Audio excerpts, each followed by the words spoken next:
સસલાભાઈ બધા સાથે હળે મળે વાતચીત કરે મસ્તી કરે અને તેનાથી થાય એટલી મદદ પણ કરે અને એક દિવસ બન્યું કેવું કે સસલાભાઈ પોતે જ ઉશ્કેરીમાં મુકાઈ ગયા એની પાછળ કેટલાક શિકારી જંગલી કૂતરા પડ્યા પછી સસલાભાઈ દોડતા દોડતા થાકી ગયા એટલે ઝાડી આવીને એમાં છુપાઈ ગયા ને એને ઓલા કૂતરાની બીક તો હતી કે આ એનો મિત્ર ઘોડો નીકળો ઘોડાને કે ઓ ઘોડાભાઈ ઘોડે આમ તેમ જોઈ પણ કોઈ દેખાણું નહીં ફરીને હાલવા માંડ્યા પાછી બૂમ પાડી ઓ ઘોડાભાઈ ઘોડે કીધું ક્યાં છે તમે બહાર નીકળો તો કે નહીં કેટલાક શિકારી જંગલી કૂતરા મારી પાછળ પડ્યા છે તમે મને એનાથી બચાવી લો ને તે એ દુષ્ટ જંગલી કૂતરા મને ફાડી ખાશે તો કે નહીં હાલ હું બહુ ઉતાવળમાં છું જો તમારો મિત્ર બળદ આવે એને કહો એ તમને જરૂર બળદ કે ઓ બળદ આમ તેમ જોઈ પણ કોઈ દેખાડું નહીં ફરીને હાલવા માંડ્યા પાછું બૂમ પાડી ઓ બળદ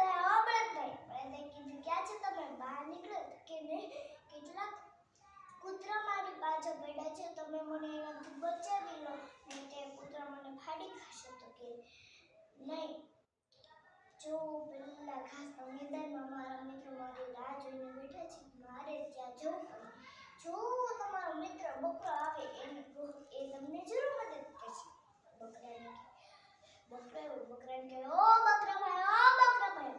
આમ તેમ જોઈ પણ કોઈ દેખાડો નહીં ફરીને હાલવા માંડ્યા પાછી બૂમ પડી ઓ બકરાભાઈ કીધું ક્યાં છે તમે બહાર નીકળો તો કે નહીં કેટલાક કૂતરા મારી પાછળ પડ્યા છે તમે મને એનાથી બચાવી લો ને તે દુષ્ટ કૂતરા મને ફાડી ખાશે તો કે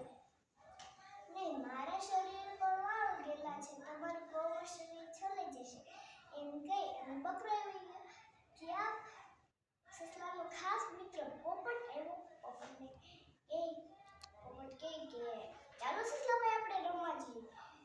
તો સસલું કે મારાથી રમવા નહીં અવાય મારી પાછળ કેટલાક કૂતરા પડ્યા છે કોઈ નથી મદદ કરતું પછી સસલાને એમ થયું કે પોપટ સોનાનો છે કઈ રીતે મારી મદદ કરશે મારી પાસે એક યુક્તિ છે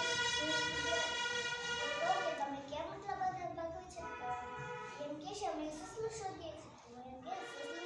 ચાલો મેં જોયું છે અને એ બીજી બાજુ ગયું છે અને અહીંથી તમે તમારી બખોલમાં સલામત કે